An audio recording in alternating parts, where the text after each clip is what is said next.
আমাদের আজকের এটা কিন্তু কোনো পলিটিক্যাল বক্তৃতা না, পিওর সিভিল ইঞ্জিনিয়ারিং একটা ইয়া।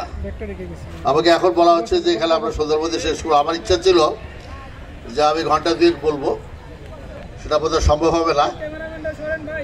আমি আসলে যখন দেখলাম যে বাংলাদেশ সিভিল ইঞ্জিনিয়ার্স ফাউন্ডেশন আমাকে এখানে কিছু বলার জন্য, আমি একটা খুব সামান্য একজন মানুষ, আমার কিছু কথা শোনার জন্য আপনারা এখানে আসবেন 500-700 লোক, 500 ইঞ্জিনিয়ার, যে যেখান থেকে আসেন না কেন। এখানে অনেকবার বললো, বুয়েটের কথা বললো, এটা আমি কিন্তু কারণ কিছু বলে, engineer, graduate engineer, diploma engineer সবাই কিন্তু আমরা এক পরিবার। এই কথাটা মনে রাখবেন আপনারা, এক পরিবার। আমি কাউকে দেখি না। যারা বুয়েট, চুয়েট, কুয়েট এই সমস্ত জায়গায় পড়ে, অন্যান্য প্রাইভেট ইউনিভার্সিটিতে পড়ে, ইন্টারমিডিয়েট রেজাল্টের পরে, তারা কিন্তু সবাই মিলে কিন্তু top 1% students of the whole country ইন্টারমিডিয়েটের রেজাল্ট হিসাবে। তার মধ্যে বুয়েট যেটা 0.1%, কিছু যায় আসলে আপনার, কিছু যায় আসলে। বুয়েটের যারা গ্র্যাজুয়েট, বুয়েটে যারা ভর্তি হয় একবার, তারা হলো অত্যন্ত বেশি একেবারে মানে স্বার্থপর আমার মনে হয়। আমি ছাড়া আমার বাড়ি রংপুর, আমি টুরিজের পরিচয় দিয়ে নেই। এখানে অনেক মহিলা আছেন দেখছি, অনেক আপনারা সবাই আছেন। আমি আপনাদের কাছে দোয়া প্রার্থী 1 নম্বর। আমার জন্য আপনারা বেশি বেশি করে দোয়া করবেন, কারণ আমি যে কথাটা বলতে যাচ্ছি এটা শুনলে আপনারা অবাক হবেন। আমার বয়স 81 বছর 3 মাস, বুঝতেই পারতেছেন। আমি একদম আজকে সকাল 10টার থেকে আমি বুয়েটে এক জায়গায় চিফ গেস্ট ছিলাম, সেখানে আমি 1.5 ঘন্টা বক্তৃতা দিয়ে এসেছি। ওইখানে বুয়েটে নামাজ পড়ে বাসায় এসেছি, জাস্ট একটুখানি খাইয়ে চলে আসছি। এখান থেকে আমি লা মেরিডিয়ানে যাব, সেখানে আবার আমি যেটা চাইনিজ যাত্রা তাদের ইয়ে আছে, যেটা 24 কিলোমিটার, যেটা এলিভেটেড এক্সপ্রেস হয়ে হচ্ছে আশুলিয়া ভেতর দিয়া, সুন্দর প্যানেল অফ এক্সপার্টসের আমি চেয়ারম্যান, সেখানে যাব। আমি সোমবার করে এখনও ক্লাস নেই 3 ঘন্টা, 3 ঘন্টা একদিনে। 8টা 8:30টার সময় রওনা হয়, 9টার থেকে 10:30টা ক্লাস আর্কিটেকচারের সাথে, এবং 10টার থেকে 11টার থেকে 12:30টা সিভিলের সাথে, Asia Pacific university of science and technology, সেখানে একজন এমারিটাস প্রফেসর। আমার আপনাদের কাছে একটাই খালি বক্তব্য, আমি দীর্ঘ 43 বছর বুয়েটে চাকরি করেছি। আমি এখনও এমারিটাস জামিলুর রহমান চৌধুরী সাহেব আমাকে সাংঘাতিক রকমভাবে ইয়ে করতেন, উনি বানিয়েছিলেন। প্রথমেই বলেছি আমি যে বেতন যদি হয় তাহলে আমি যাবো না। আমি তখন থেকে এখানে আছি। আমি এখনও পড়াশোনা করতে পছন্দ করি। আমি অনেক কিছুর সাথে জড়িত। পদ্মা ব্রিজের প্যানেল অফ এক্সপার্টসের আমি চেয়ারম্যান ছিলাম, কর্ণফুলী টানেলের আমি প্যানেল অফ এক্সপার্টসের চেয়ারম্যান, এমআরটি যেটা 6 সেটার আমি চেয়ারম্যান, এবং আইবির একজন প্রেসিডেন্ট ছিলাম।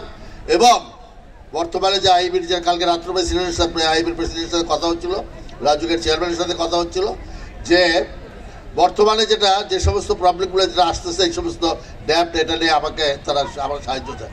আমার পক্ষে সম্ভব না। আমরা আপনাদেরকে এখানে যে জায়গায় বিভিন্ন বয়সের আমি দেখতেছি, বিভিন্ন ক্যারেক্টার সাহেব, বিশেষ করে ইয়া সাহেব যেটা বললেন, সাংঘাতিক কথা বললেন। ইঞ্জিনিয়ারিং প্র্যাকটিস করতে হলে 2টা জিনিসের খুব বেশি দরকার। একটা হচ্ছে আপনার education, how you are making yourselves ready for the jobs, আর আপনার নিজের সততা এবং সিনসিয়ারিটি, এবং এই জিনিস, এই কোয়ালিটিটা, এই দুটো কিন্তু আমি দেখি। যেটা ইদানিংকালে দুনিয়াতে সব জায়গাতে টেকনিক্যাল এডুকেশনের মধ্যে পারপাস বেসড পড়াশোনা করতে হয়। পারপাস বেসড পড়াশোনা কেন পড়তেছেন আপনি? কেন আপনি স্ট্রেস স্ট্রেইন পড়েন? এটা তো আপনাকে জিজ্ঞাসা করলে আপনি নিজেই পারবেন না। স্ট্রেস স্ট্রেইন পড়ছেন সবাই, ডিপ্লোমা করে, যা কিছু করেন না কেন ওরা পড়েছেন, কিন্তু ইয়া করেন না। স্ট্রেস স্ট্রেইন দেখেন, এটা আমি মাঝে মাঝে ফাইল করে বলি যে কেউ যদি খুদকুশি করতে চায়, খুদকুশি অর্থ কয়জনে জানেন আমি জানি না, আপনারা জানেন কিনা, অনেকেই জানে না। খুদকুশি অর্থ হচ্ছে আত্মহত্যা। সিনেমা টিনেমায় দেখছি যে গলায় দড়ি তুলে ঝুলে পড়ে। সেই দিনই দেখলাম যে ঢাকা ইউনিভার্সিটিতে ম্যাথমেটিক্স ডিপার্টমেন্টের পাশে এক লোককে গলায় 30 ফুট বাজিয়ে রাখছে, সেটাকে সুইসাইড করেছে শহীদ মিনারের পাশে। খুদকুশি করতে হলে আপনি যদি আজকে আল্লাহ চাক, কেউ খুশি করবেন না। এটা সমস্ত ধর্মেই কিন্তু এটা মহাপাপ, সকল ধর্মে মহাপাপ। আপনি চেয়ারের মধ্যে তুলা দিলে খুদকুশি করার ইচ্ছে হলে একটা সুতা দিয়া গলা বাইন্দা ঝুলা বললেন, খুদকুশি হবে? হবে না, সুতা ছিঁড়ে যাবে। তাহলে দেখতেছেন যে পারপাসটা যদি তাই হয়, আপনাকে তখন সেই রকম শক্ত নিতে হবে। কোরবানির ঈদের সময় দেখবেন যে ছাগলকে বাঁধলেন আপনি একটা চিকন দড়ি দিয়া, গরুকে বান্ধলে একটা মোটা দড়িয়া দিয়া, বলে এগুলো হলো স্ট্রেস আর স্ট্রেইনের ব্যাপার। এই পড়াশোনাটা করেছেন। সেরকম প্রত্যেকটা জিনিস ইদানিং গেলে আমাদের টিচারদেরকে ট্রেন করা হচ্ছে, পারপাসটা কি সেইটা বলে তাকে পড়তে হবে। জাহাজ যখন বাঁধে একটা মোটা শিকল দিয়া, নৌকা বাঁধে একটা রশি দিয়া, আপনার ফেরিগুলা বাঁধে একটা স্টিলের একটা ইয়ে দিয়া, বলে এই ধরনের ঘটনা তো আছে। এই জন্যই বলতেছি যে আপনারা একমাত্র আমাদের অসুবিধা, আমি যেটা এই 43 বছর বুয়েটে মাস্টারি করে দেখেছি, আমি আমেরিকাতে 2 ইউনিভার্সিটিতে ভিজিটিং প্রফেসর ছিলাম, আমি একজন মুক্তিযোদ্ধা, এবং আমি আমার সাথের যারা যে সমস্ত লোকজন অত্যন্ত লাভী লোক, অত্যন্ত লাভী লোক। আমি কয়েকজনের নাম খালি বলে যাচ্ছি, লাভী বেনামি যেটাই বলেন না কেন, যেভাবেই হোক না কেন, বেনামি না মানে তারা সময় বিশেষে তারা হয়তো বা একটু অন্যরকম হয়ে গেছেন। একজনের নাম হচ্ছে ডক্টর তৌফিক এলাহি চৌধুরী, বুঝতে পারতেছেন। আর একজনের নাম বীর বিক্রম, আমার সাথে স্কুলে ফার্স্ট সেকেন্ড হইতেন। আমরা বরিশাল জেলা স্কুলের ছাত্র, খুব বেশি আগে মেট্রিক পাস করি নাই, খুব কাছাকাছি সবাই। 1959-এ আমি মেট্রিক পাস করি, তারপরে ঢাকা কলেজ, সেখান থেকে 1961-এ তৌফিক আর আমি 7, 8, 9, 10 ইন্টারমিডিয়েট একসাথে পড়েছি। আর একজন হচ্ছে মেজর হাফিজউদ্দিন আহমেদ বীর বিক্রম, সেও আমরা 7, 8, 9, 10 সব একসাথে পড়েছি। আর একজন হচ্ছে এসপি মাহবুবউদ্দিন আহমেদ, এসপি ছিলেন 75-এ, তিনিও বীর বিক্রম, সেও আমরা 7, 8, 9, 10 ইউনিভার্সিটি পড়েছি। তা আমি হলাম সেই সময়কার লোক, অনেক কিছু নিয়ে চিন্তা ভাবনা করি, অনেক কিছু ইয়ে করি। আপনাদের একটাই খালি আমি দেখি, আমাদের এই ইয়াং জেনারেশন যারা পড়াশোনা করে, including the students of BUET, এরা অত্যাধিক মানে চালাক, নিজেকে অসম্ভব তারা আইকুর লোক, কিন্তু তারা ইউজ করে না। কীরকম আপনাদেরকে একটা, যেহেতু আজকে এখানে কংক্রিটের কথা উঠলো, অন্য কিছু কথাবার্তা উঠলো, আমি দুই দিন, আমার কিন্তু কোনো টায়ার্ডনেস নাই, আমি 2-3 ঘন্টা বলে যেতে পারতাম, 2-3 ঘন্টা আমার কোনো অসুবিধা হবে, আমি সেইভাবে রেডি হয়ে আসছি। আমার সবচেয়ে পরে ইঞ্জিনিয়ারিং পড়াশোনা করার একটা সবচেয়ে ইন্টারমিডিয়েট পর্যন্ত পড়ার পর সময় বাংলা ইংরেজি পড়তেছি, একটা ক্রোনোলজিক্যাল একটা চেঞ্জ আছে। ইঞ্জিনিয়ারিং আসার পরে আপনার ডিপ্লোমা করেন বা ইঞ্জিনিয়ারিং যেখানেই পড়েন না কেন, আমি ইনস্টিটিউশনে কোনো তফাৎ দেখি না, unless you prepare your self. খালি ইউনিভার্সিটি এডুকেশন দিয়ে, কলেজের এডুকেশন দিয়ে কিছু হবে না, I tell you very much. আপনার নিজেকে প্রিপেয়ার করতে হবে। যেমন অ্যাজ ফর এক্সাম্পল, একটা সাবজেক্ট খুব কমন, এটা হলো বিল্ডিং ম্যাটেরিয়ালস, সবাই পড়ছেন, ডিপ্লোমা যদি করে এসে থাকেন সেটাও পড়ছেন, যারা যেখান থেকে কুয়েট যেখানে পড়ে পড়ছেন, MIC সব জায়গায় পড়ে। একটা বই আছে, বইটার মধ্যে কতগুলো চ্যাপ্টার আছে, চ্যাপ্টারটা পরে কি একটা কীভাবে ব্রিক বানায়, তারপরে কি স্যান্ড, কংক্রিট, এবং শেষ পর্যন্ত সিমেন্ট টিমেন্ট পড়ায়। একটা জিনিস মাস্টার সাহেবরা খুব বেশি, আমি জানি না কোথা থেকে এটা পাইছে, যে 100 CFT কংক্রিট বানাইতে কয় CFT ইয়া লাগবে, কয় ব্যাগ সিমেন্ট লাগবে, কত লোক ইয়া লাগবে, এইটা খুব ভালো মতন পারেন আপনারা। এটা দেখেন, আপনারা জিজ্ঞাসা করেন নিজের কাছে, এইটা পারেন।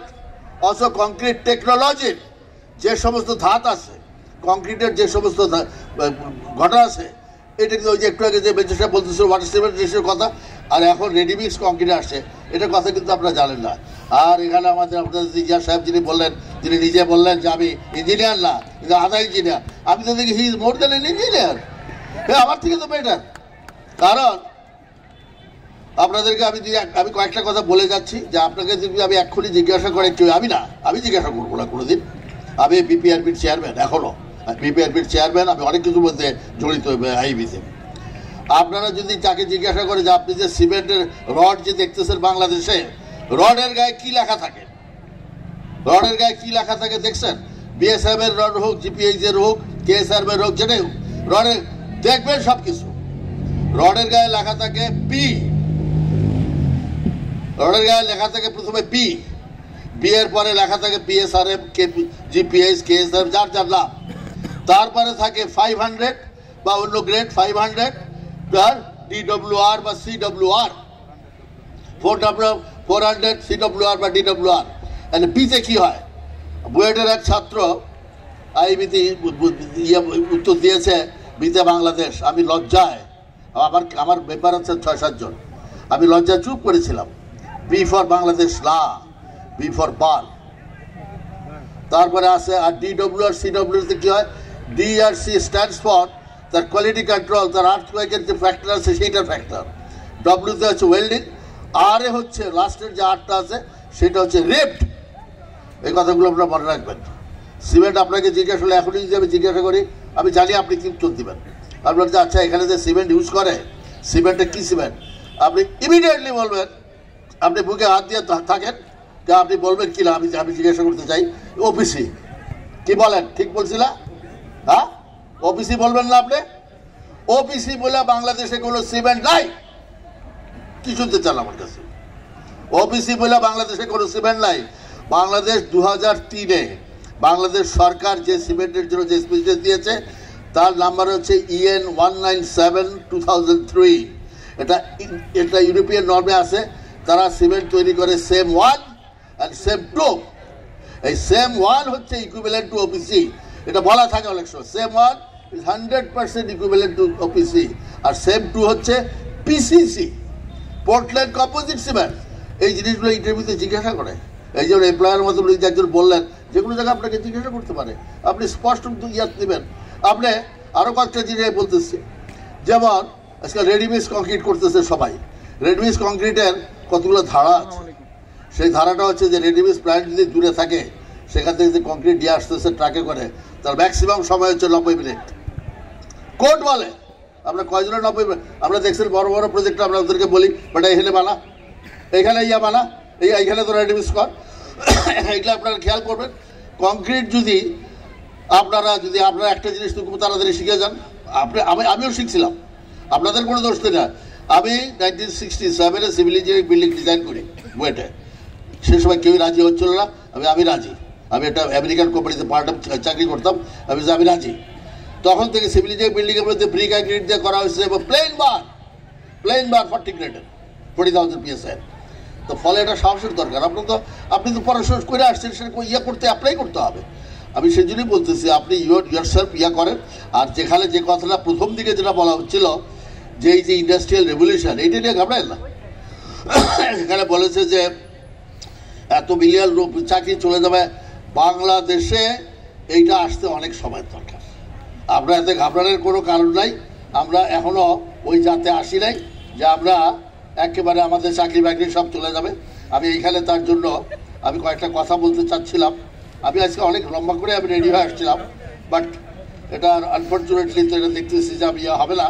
তাও আমি আপনাদের জন্য আমি একটু বলতে চাই যে এই যে ইন্ডাস্ট্রিয়াল রেভলিউশন, এই রেভলিউশনটা নিয়ে আপনারা এত মাথা ঘামাচ্ছেন কেন? এটা আসুক না। আপনি কি জানেন ফার্স্ট ইন্ডাস্ট্রিয়াল রেভলিউশন কি? আপনি কি জানেন? কয়জন জানেন? হাত তুলেন দেখি। ফার্স্ট ইন্ডাস্ট্রিয়াল রেভলিউশনটা কি? আপনারা ফোর্থ ইন্ডাস্ট্রিয়াল রেভলিউশন লয়া এই অটোমেশন আর ইন্টেলিজেন্স, এটা করে ফার্স্ট ইন্ডাস্ট্রিয়াল রেভলিউশন কি? হাত তোলেন। আমি জিজ্ঞাসা করবো, হাত তোলেন একজন যে আমি জানি। ফার্স্ট ইন্ডাস্ট্রিয়াল রেভলিউশন হচ্ছে যে এটা হচ্ছে স্টিম পাওয়ার ইঞ্জিন যখন ডিজাইন করেছে ওয়াট সাহেব, সেই 1800, 1760-তে, সেইটা বুঝছেন? স্টিম ইঞ্জিন, সেইটা হচ্ছে ফার্স্ট রেভলিউশন।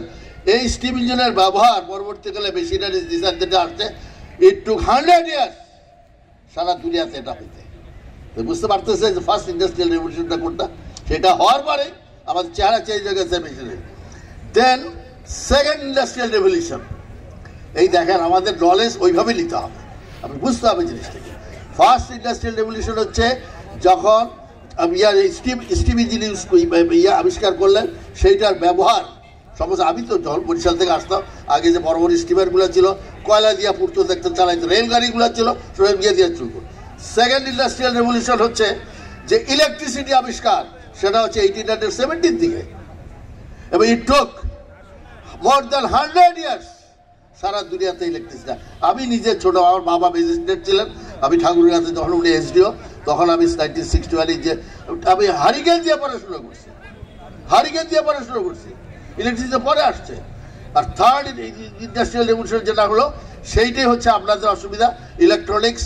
আর এই যে আসলো 1960 থেকে, এটা থার্ড অ্যান্ড ফোর্থ, এই দুটো খুব কাছাকাছি। যারা বড় বড় দেশ আছে, বড় বড় যাদের পয়সা আছে, যারা ইন্ডাস্ট্রিতে অনেক বেশি, তারা তো দেখছেন আমাদের বাংলাদেশের অনেক লোক বিদেশে চাকরি করে, ইন্ডিয়ানরা চাকরি করে, পাকিস্তানি চাকরি করে, বিভিন্ন দেশের। এরা তো অনেকেই খালি সবাই যে খুব ছোটোখাটো কাজ করে তা না, ভালো কাজও তো করে।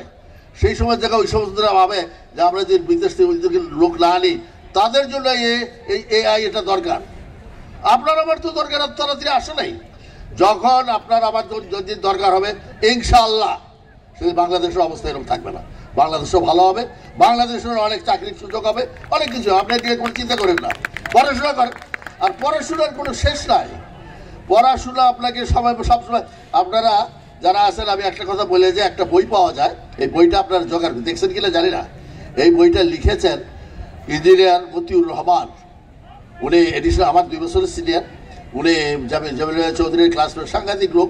উনি পিডব্লিউডির এডিশনাল চিফ ইঞ্জিনিয়ার ছিলেন, ডিজাইনার। উনি বইটা লিখেছেন, একটা ভেরি ভেরি ওয়েল প্রিন্ট এবং ভেরি ইলাবোরেট।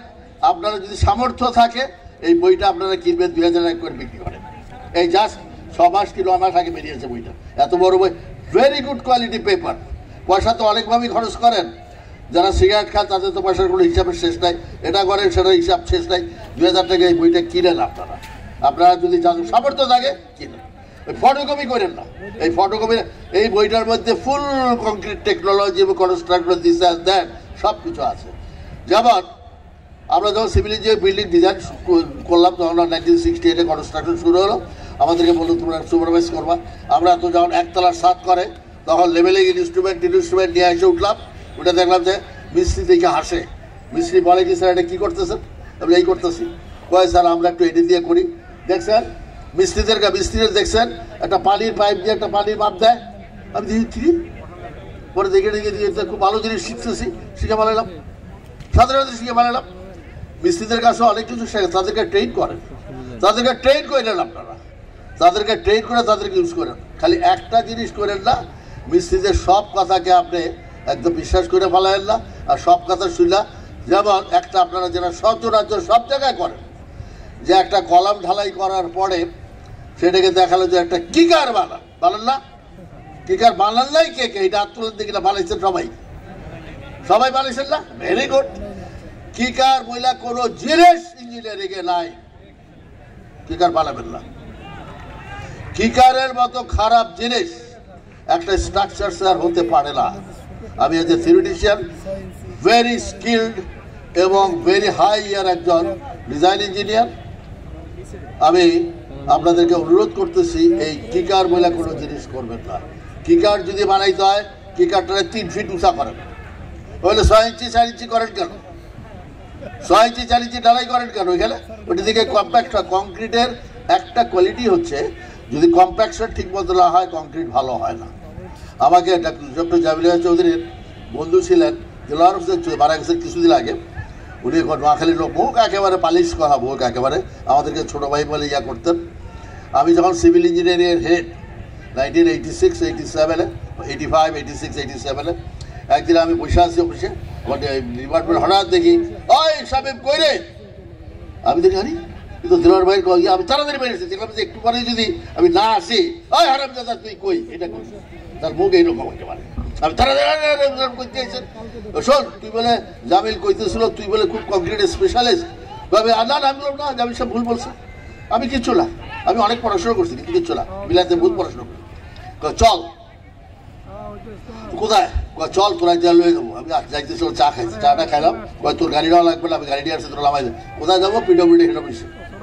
এই পিডব্লিউডি হেড অফিসে চল যাই। তোর উঠলাম গাড়িতে, তার উঠে গাড়িতে যায় দেখি যে ওইখানে ইয়ে রাখছে, এক বালতি পানি, এক মহিলা আছে, আর কলামগুলার গায়ে মোছামুছি করতেছে। আগে তো পানি দিয়ে এখন পুরোপুরি মোছামুছি করতো। দেখ এই কলামের গায়ে পানি দিলে পানি এখন তল দিয়ে পানি অ্যাবজর্ব করে। আমি দেখে গেলো আমার আর দেখা লাগবে না। আমি দেখে বললাম যে আমার আর দেখা লাগবে না, কারণ আপনি এখানে কিকার করছেন। এই কিকার সব পানি, কিকার is a very highly porous একটা কন্ডিশন, মানে কম্প্যাক্ট থাকলে ইয়ে হবে না। ফলে বুঝতে পারতেছেন আপনারা যে আপনারা কিকার করবেন না, আপনার আর একটা জিনিস করবেন না, যে এখানে যে বিমলেস করার জন্য একটা ওই যে একটা সিবি একটা আছে না, কি শব্দ? হ্যাঁ, কনসেল বিম বলে কোনো শব্দ স্ট্রাকচারাল ইঞ্জিনিয়ারিং এ নাই। কথা বুঝতেছেন? আপনারা আমার সাথে কথা বলবেন, আমার নাম্বার লিখে নেন আপনারা, 01770995995। আমি সবার টেলিফোন ধরি, 01770995995। আমার সাথে কথা বলবেন। যে কোনো সময় যে কোনো বিপদ, যে কোনো ঘটনা যদি ঘটে যায়, যে পাইল সরে গেছে, পাইলের সেন্টারে এর দিকে 1 ফিট চলে গেছে, এটা হয়েছে, এই হয়েছে, বাউন্ডারি ওয়াল থেকে এই হয়েছে, যে কোনো জিনিস আমার সাথে আলাপ করতে পারবেন, আমাকে কিচ্ছু করতে হবে না। আমি খুব সাধারণ মানুষ। আমি একমাত্র আমি অ্যাডভাইজারও হয়ে যেতে পারতাম, এখনও সময় আছে। কালকে রাত্রে অ্যাডভাইজারের সাথে বসতেছিলাম, তারা অনেক কথাবার্তা। কালকে আমাকে সারা জীবনের একটা সম্মাননা দিয়েছে হোটেল সেরাটনের, রাত্রে 11টার, আমি আর মধ্যে নাই। ফলে কিন্তু আমি সময় দেবো, আমার কিচ্ছু দরকার নেই।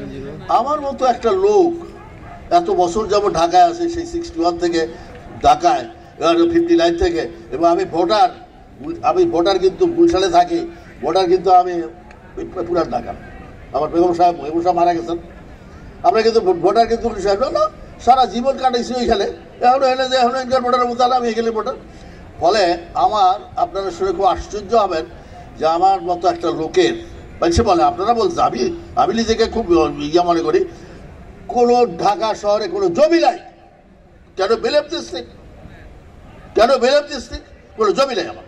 ওই যে একটা আছে ডক্টর শাহ মোহাম্মদ ফরিদ, আমার আরও 4 সিদ্দিকুল্লাহ সাহেব জীবী দিয়েছে, সবাই মিলে একটা ফ্ল্যাট করে, সেখানে আমার একটা ফ্ল্যাট আছে। তো ফলে আমার চিন্তা ভাবনাটা একদম সম্পূর্ণ সিম্পল। আমি আপনাদেরকে যেখান থেকে আসেন না কেন, ডিপ্লোমা করেন, অমুক করেন, তমুক করেন, ডিপ্লোমা অ্যাসোসিয়েশন করেন, কিচ্ছু যায় আসে, we belong to the same field, আমি হয়তো বা ডিজাইন করি, ডিজাইন সম্বন্ধে সংক্রান্ত বেশি বুঝি, আমার প্রবলেম সলভ করার আমার হয়, সেটা করি।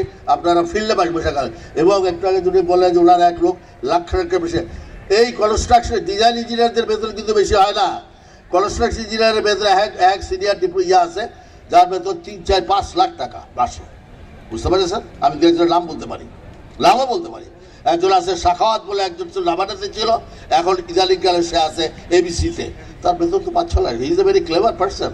সে চাকরি চেঞ্জ করে, চাকরি বলে চেঞ্জ দেবে, যে চাকরি করে, ঠিক আছে আপনাকে 5 লাখ টাকা বেতন দেবো, 3 বছরের কন্ট্রাক্ট হবে, আর অর্ধেক বেতন আমাকে এখনই অ্যাডভান্স দেবেন। কিরম চালাক বুঝছেন? অর্ধেক বেতন এখনই অ্যাডভান্স দিয়ে দেবেন। তাহলে বুঝতেছেন, অর্ধেক যদি 36 মাসের বেতন যদি পাওয়া যায়, 1 কোটি 1.5 কোটি টাকা পকেট হয়ে যায়, তারপরে সে চাকরি করতেছে। He has got to that state. আপনারাও পারবেন।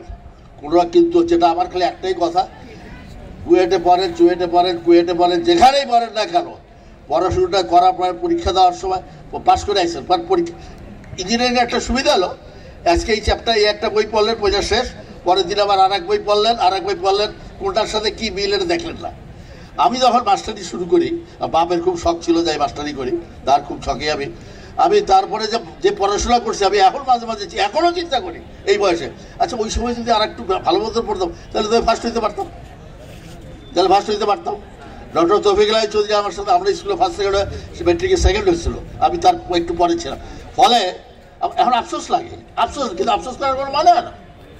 আপনারা পড়াশোনা করবেন, পড়াশোনা ইঞ্জিনিয়ারিংয়ের প্রফেশনাল ঠিক রাখতে গেলে পড়াশোনার কোনো শেষ নাই। আজকাল যে কোনো আপনার খালি সিভিল ইঞ্জিনিয়ার থাকেন না, যে কোনো কোর্স যদি পারেন, সময় থাকে শিখবেন, আপনি শিখতে কম্পিউটার করবেন, শিখতে থাকবেন। আর নিজস্ব একজনেরটা মনে করবেন যে নিজে আমি একটা শিক্ষা বাহাদুর এলাম, এটা করে আপনারা একটা সার্কেলে থাকবেন, সার্কেলের মধ্যে সবাই আলোচনা করে সবাই মিলে এটা বিয়ে করবেন। এই জিনিসটা যদি করেন, আপনাদের লাভ হবে, কারণ আপনার কাছ থেকে আমি কিছু শিখবো, আমার কাছ থেকে আপনার কিছু নলেজ বাড়বে, সবাই হয়ে আমাদের দেশটা লাভবান হবে। এই সমস্ত ইন্ডাস্ট্রি যারা আছে ওনারা লাভবান হবে। যে কথাগুলো বললেন উনি, কিন্তু কথাগুলো কিন্তু খুব মিনিংফুল কথাবার্তা। উনি অ্যাজ এন এমপ্লয়ার কথাগুলো বলেছেন। আমরা কথা বলতেছি থিওরিটিশিয়ান হিসাবে, অনেকে আমরা একরকম, বেনজির কথা বলেছে একরকম। ফলে পড়াশোনার কোনো শেষ নাই। আপনার সেই সত্যজিৎ রায়ের সেই 2 কবিতা দেখছিলেন না, মনে আছে না? জ্ঞানের কোনো শেষ নাই, জ্ঞানের চেষ্টা বৃথা তাই, সেই হীরক রাজার দেশে একটা কবিতা ছিল না? জ্ঞানের কোনো শেষ নাই, জ্ঞানের চেষ্টা বৃথা তাই। এরপরে কিন্তু আরো 2 লাইন কবিতাটা আছে, আমার ছাত্ররা কইছে, দুটো কি এটা বড়টা গলা, সে কথা বলে লাভ নাই, জ্ঞানের চেষ্টা করো সবাই। এই কবির নাম হচ্ছে ডক্টর মুশিরিয়া। কথা বলছেন আবার, আমি সেই কথায় প্রিজ করে আসছি জীবনভর, মহিলাদেরকে সম্মান করে এসেছি খুব বেশি সারাটা জীবন। এবং আমি এখনও মনে করি যে আমার ইঞ্জিনিয়াররা যারা আছে এই প্রফেশনে, আমাদের দরকার খুব বেশি সোসাইটির, বা ট্রু ইঞ্জিনিয়ার হিসেবে তার সততা, তার ইথিক্স, সব কিছু। আমার এখানে অনেক কিছু লেখা ছিল, আমি যে আমার ইঞ্জিনিয়ারদের কী কোয়ালিটি হওয়া উচিত, অনেক কিছু লেখা ছিল। ইথিক্স জানতে হবে, তাদের সব শোন ইয়া হতে হবে এবং লয়াল হতে হবে। এটা নাহলে কিন্তু হবে না, আপনি পারবেন না, আপনি ইয়ে রাখতে পারবেন না। ফলে আমার অবস্থা কি, সময় কি, ও না সময় 5:28 বাজে, আজানের সময় তো হয় না, আজান 45। আচ্ছা ঠিক আছে, তাহলে তো খুব ভালো, 20 মিনিট সময় দিলে পরে খুব ভালো। আমি এখন অন্য কথায় আসি। আমি বললাম তো, আমি গত বুধবার এই পরশু বুধবারের আগের বুধবার এই বরিশালে গিয়েছিলাম, সেখানে 200 জন ইঞ্জিনিয়ার ছিল। আমি প্রফেশনাল বক্তৃতা দিই, আমি জিপিএইচের অ্যাডভাইজার। তারা আমাকে নিয়ে তারা আমাকে কোনো টাকা পয়সা কিছু দেয় না, যাই আমি গাড়িতে নিয়ে যায় থাকি। 200 ইঞ্জিনিয়ার বক্তৃতা দিয়ে আসছে রাত্রে 11 পর্যন্ত। আবার হয়তো বা যাবো এর মধ্যে কোথাও, মাসে মাসে আমি যাই একবার। ফলে আমার কথা হচ্ছে যে অনেকে অনেক রকম কথাবার্তা বলে গেলেন, তো আমার তো অনেক রেডি হয়ে আসছি, আমি তো আনপ্রিপেয়ার্ড আসি না। আমি কয়েকটা আপনাদেরকে, যদি ইঞ্জিনিয়ারের মতো ইঞ্জিনিয়ার হতে চান তাহলে আপনাকে রেডি হইতে হবে। তো দেখেন, তার মধ্যে একটা কোটেশন শোনেন, সূর্যের মতো দীপ্তিমান হতে হলে প্রথমে সূর্যের মতোই আপনাকে পড়তে হবে, বুঝছেন কথা? আবার আপনারা আজকে বইপত্র পড়েন না, এটা আমাকে খুব কষ্ট দেয়। কবিতা পড়েন না, কবিতা না পড়লে মনের আকর্ষণ বাড়বে না, মনের ইয়া বাড়বে না। কবিতা পড়েন না কি করে? শেষের কবিতা কোন কবিতা বলেন দেখি, একটু দেখি। উপন্যাস। শেষের কবিতা পড়ছেন আপা? রবীন্দ্রনাথের একটা উপন্যাস। এবার সেখানে যে একটা প্রেমের কবিতা আছে না, সাংঘাতিক ভালো।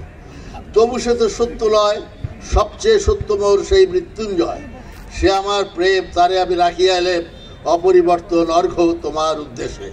এর থেকে বড় প্রেম আজকাল তো প্রেমের দল, আপনি মোবাইল টিপবেন, I love you, I love you, I love you, I too, I too, I too, I too. এগুলার মনের মানসিকতা ইয়ে কিছু সব নষ্ট হয়ে গেছে। আমরা যখন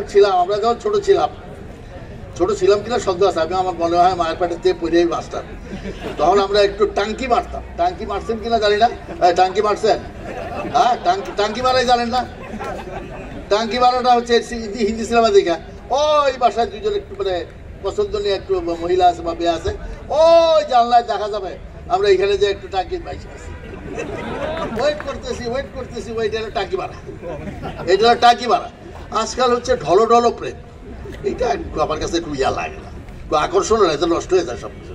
এনিওয়ে, বই পড়বেন, বই আপনারা পড়বেন, আপনাদের ছেলে মেয়ে যাদের আছে বই পড়া ইয়া করবেন। একটি বই, এই কথাগুলো কে লিখেছে আমি একটু পরে বলতেছি। একটি বই, আপনারা তো বন্ধু বান্ধব পছন্দ করেন, 100টি বন্ধুর সমান। একটি বই 100টি বন্ধুর সমান, কিন্তু একজন ভালো বন্ধু পুরো একটি লাইব্রেরির সমান। এবার বুঝছেন? দেখছেন একজন, এটা কে বলেছে? এর পরের লাইনটা শোনেন, নিজেকে একা মনে হলে আকাশের দিকে তাকান। নিজেকে যদি একা মনে হয় তাহলে আকাশের দিকে তাকান। আমরা একা নই, পৃথিবীটা আমাদের বন্ধু। যারা কাজ করে স্বপ্ন দেখে প্রকৃতি তাদের সাহায্য করে। স্বপ্ন সেটা নয় যেটা মানুষ ঘুমিয়ে ঘুমিয়ে দেখে, স্বপ্ন হচ্ছে সেটাই যেটা পূরণের প্রত্যাশা মানুষকে ঘুমাতে দেয় না। উপযুক্ত সময় আসবে এটা ভেবে বসে থাকলে চলবে না। খারাপ সময়গুলোকে নিজে থেকে উপযুক্ত বানান, তাহলে দেখবেন জীবনে কোনো কষ্ট থাকবে না। এই কথাগুলো, এই যে কয়টা কে বলেছে জানেন? এই চারটা, এই যে কয়টা বাক্য পড়লাম, এটা হচ্ছে যে ভারতবর্ষের যে এপিজে আব্দুল কালাম সে বলেছে। তাহলে বুঝতে পারতেছেন এক একটা মনীষী যারা আসছেন তাদের চিন্তাধারাটা কীরকম ছিল। আর অন্য যেটা আছে সেগুলো আরও ভালো। আমি একদম ফুললি প্রিপেয়ার্ড, আমি তো ইয়া না। এটা আমি ডক্টর ইউনূস সম্বন্ধে আমি এক জায়গায় বলেছি এটা একবার। আমি এমন একজন মানুষকে দেখতে চাই যিনি তার দেশ বা শহর নিয়ে গর্ব অনুভব করেন। তার অনেক কষ্ট, অনেক কিছু আমার সাথে ভালো পরিচয় আছে, কিন্তু আমি সেটা বলছি না। উনি যখন নোবেল প্রাইজ পেয়ে আসলে আমরা দেখতে গেছিলাম তাকে, আমরা ইউনিভার্সিটির মাস্টার, একটা মানুষ নোবেল প্রাইজ পেয়েছে বাংলাদেশের জন্য। আমি এমন একজন মানুষকে দেখতে চাই যিনি তার দেশ বা শহর নিয়ে গর্ব অনুভব করেন। একই সাথে আমি সেই মানুষটিকেও দেখতে চাই যাকে নিয়ে তার দেশ বা শহরও একইভাবে গর্ব অনুভব করে। এটা কিন্তু আব্রাহাম লিঙ্কন বলেছে, আমি না।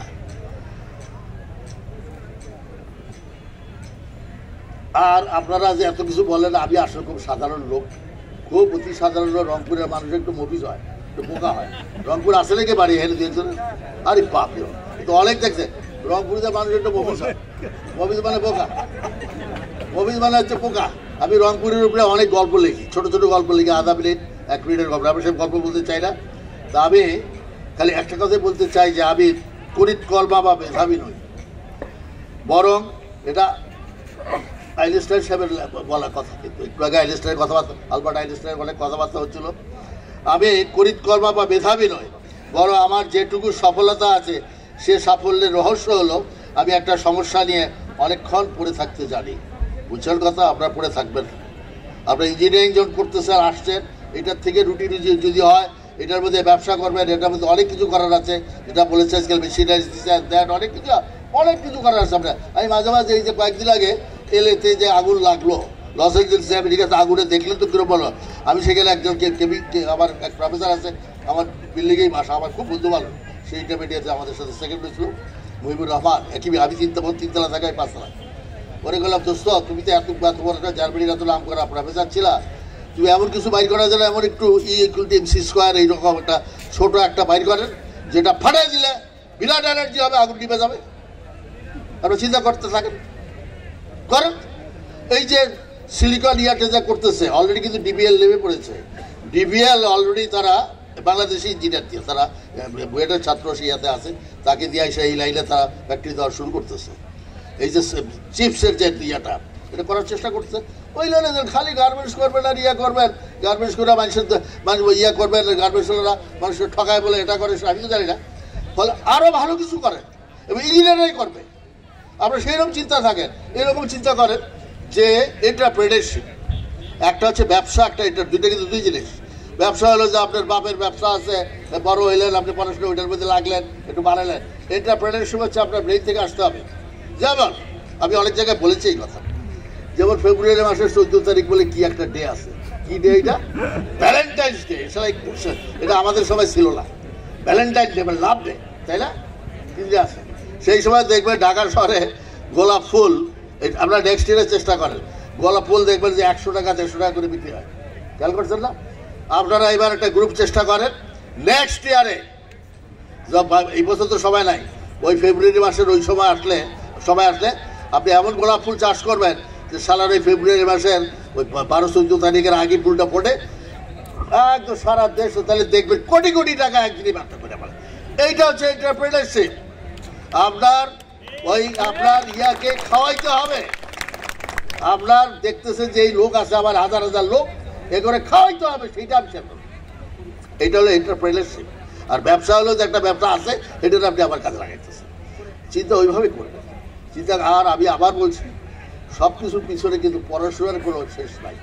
পড়াশোনা না করলে, বই তো পড়তে জানি না, পড়াশোনা না করলে, নিজেরা ডিসকাস না করলে এটা কিন্তু আগাবে না। বুঝছেন জিনিসটা? এই জিনিসটা আপনারা সবসময় খেয়াল রাখবেন, তাহলেই হবে, আমাদের দিন ভালো আসবে। আর এবার আমার কতগুলো এমনি ফাইজলেমি কথা আছে। আগে মানুষ, এগুলো আমি নিজেই জোগাড় করছি, নিজে লিখে লিখছি। আগে মানুষ মিথ্যা বলতে ভয় পেত, পাপ হবে বলে। কথা শুনছেন তো? মিথ্যা বলতে ভয় পেত, পাপ হবে বলে। আর এখন মানুষ সত্য বলতে ভয় পায়, বিপদ হবে বলে। বুঝছেন কথা? আত্মসম্মান নিয়ে মানুষগুলো গ্রহণযোগ্যতা হারাচ্ছে, আর তেল মারা মানুষগুলো সকলের কাছে গ্রহণযোগ্য হয়ে উঠছে। দেখছেন? আর শেষটা আমি আমার কথারও শেষ নেই। আর শেষ যেটা আমার লেখা আছে, যদি আয়নায় মানুষের চেহারা না দেখা গিয়ে তার চরিত্র দেখা যেত।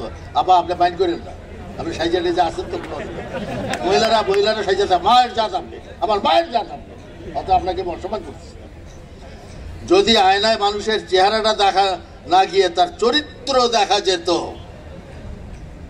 তাহলে মানুষ তার চেহারা সুন্দর না করে চরিত্রকে সুন্দর করার প্রতিযোগিতায় ব্যস্ত থাকতো। এইবার বুঝছেন?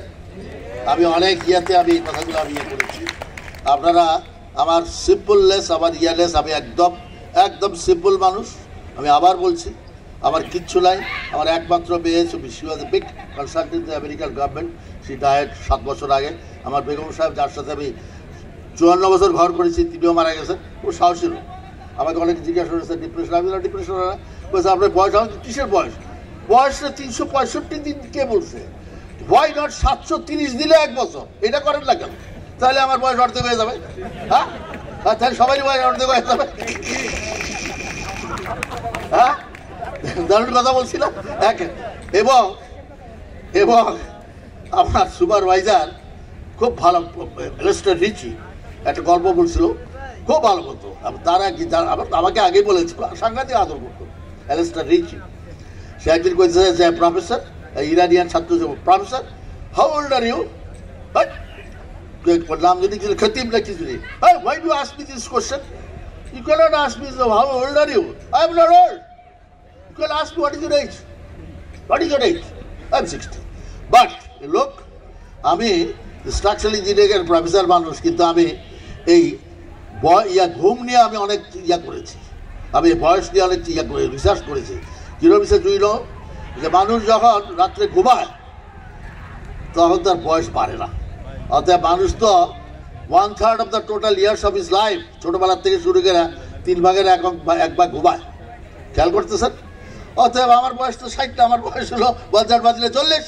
তবে এই গল্পটা প্রায় জায়গায় বলি যে এটা সাংঘাতিক লোক দেখছে যে আমার বয়স তো এরকম। তো সেই জন্যই বলতেছি যে আমরা হাস্যরসের মধ্যে থাকবেন, খুব শৃঙ্খলাপূর্ণ এবং হাস্যরসের মধ্যে থাকবেন। অযথা আজে বাজে গল্প বলে হাস্যরস করার কোনো মানে না। ছেলেরা খুব বেশি পারে, মেয়েদেরকে নিয়ে যা তা বলে, খুব কষ্ট হয়, আমার খুব কষ্ট হয়। কারণ সেখানে আমি আজকে সকালে সেটা বলেছি, যেমন কোনো একটা কবি লিখেছেন যে রমণীর মন সহস্র রজনী সম সাধনার ধন। কি সুন্দর কথা না? আসলেই তো তাই। রমণী ছাড়া চলতে পারে না একটা পুরুষ, বার কি হইতে পারে, সবার চলতে পারে না। রমণীর মন সহস্র রজনী সম সাধনার ধন। তারপরের লাইনটা বইলাম, বেটারে আমি পাইলে সেই আমি জন্মালে আমি তারা জমকেরে বানাইতাম। কি টলটল কচুর পাতার উপর টলটলা এবং পানির মতন, এই কথাটা বলার কোনো মানে আছে? অর্থটা বুঝছেন? কচু পাতার উপরে টলটল করে যেন পানি, রমণীর মল বলে সেই রকম, এটা কোনো মানে আছে? ফলে হাস্যরসের মধ্যে থাকবেন, অন্যকে কোনো রকম কষ্ট দিবেন না, পড়াশোনা নিয়ে থাকবেন, ডিসকাশন করবেন। সপ্তাহে একদিন করে আপনারা ডিসকাশন করে যে কয়জন থাকবেন, কে কী কাজ করতেছে, কে কীরকম শাটারিং করতেছেন, কীভাবে রড বাঁধতেছেন, কী করতেছেন, মিস্ত্রির কথা ওইরকম শুনবেন না। আর ডেভেলপার সাহেবরা এখানে যারা আছেন তাদেরকে বলবো যে আপনারা ইদানিংকালে কিন্তু রাজুক খুব স্ট্রিক্ট হতে যাচ্ছে আস্তে আস্তে। আপনারা ওই রাজুক যেটা পাস করার সময় যে ড্রয়িংটা দেন তার ব্যর্থ হয়ে যাবেন না, এটা কিন্তু একদম আমরা যেমন স্ট্রাকচারাল ডিজাইন খুব কঠিন কঠিন জিনিস ডিজাইন করি। আমরা এখন যেমন একটা বসুন্ধরাতে করতেছি, একটা 20 ফিট ক্যান্টিলিভার, ভদ্রলোকের বাড়ি, ওনার নিজের বাড়ি, সব ফ্লোরই উনি থাকবেন। 6 তলায় যে একটা 20 ফিট ক্যান্টিলিভার একটা খোলা দিয়ে সুইমিং পুল আছে, ওটা আমরা সলভ করে দিয়েছি। ফলে আমরা এই ধরনের জিনিসপত্র করি, কিন্তু সেখানে আমরা কিন্তু ব্যর্থ হয়ে যাবেন না। ব্যর্থ হলে আমরা সই করি না, আজকাল কিন্তু সই করার জন্য একটা আছে। ফলে এছাড়া পড়াশোনা করবেন, পড়াশোনার কোনো শেষ নাই, এটার কোনো শেষ। যেটা একটু আগে বলতেছিলাম, তা আমার মনে হয় যে আমি বোধহয় শেষ করে আসি না। আচ্ছা, আমি একটা কবিতা বলবো, কবিতাটা আস্তে আস্তে বলবো, কারো যদি ভালো লাগে আপনারা লিখে নিতে পারেন, টেলিফোনে করতে পারেন।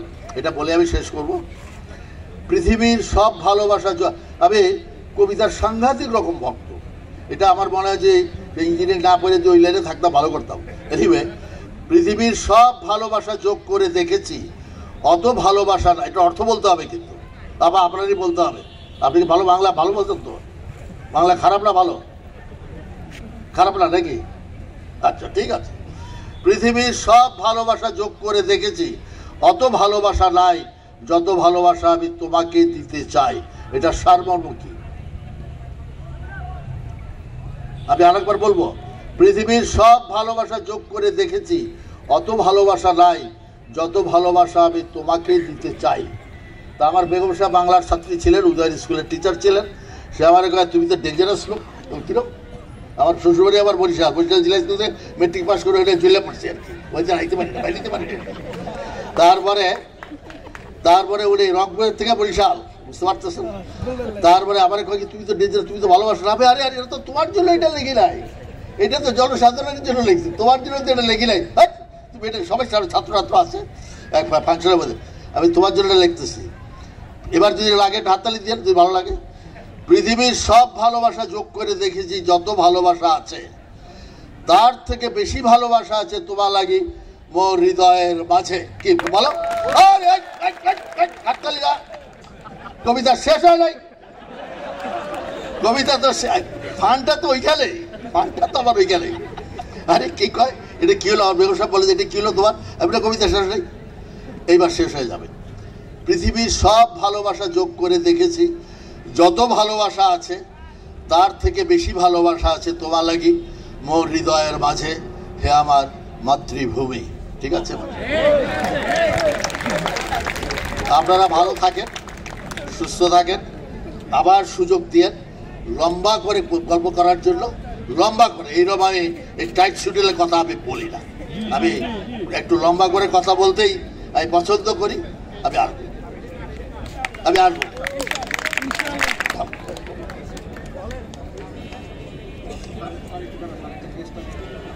বয়স বললেন 81, আর আমি বলি আমার বয়স 29 বছর 9 মাস 13 দিন। গত 35 বছর আমি আমার বয়স কিন্তু 30 বছর পার করতে পারিনি। অর্থাৎ আপনারা যদি মনে করেন যে আমি যুবক, 100 বছরেও আপনি ইনশাল্লাহ যুবকই থাকবেন। লাইক দিস শ্রদ্ধেয় স্যার, এইরকম যুবক হয়ে আপনারা থাকেন, সততার সাথে কাজ করেন, মন দিয়ে কাজ করেন। আমার গল্প বলা শেষ হয়নি, একটি গল্প বলার ছিল, সেটি আজকে আর বলবো না, ভবিষ্যতে বলবো।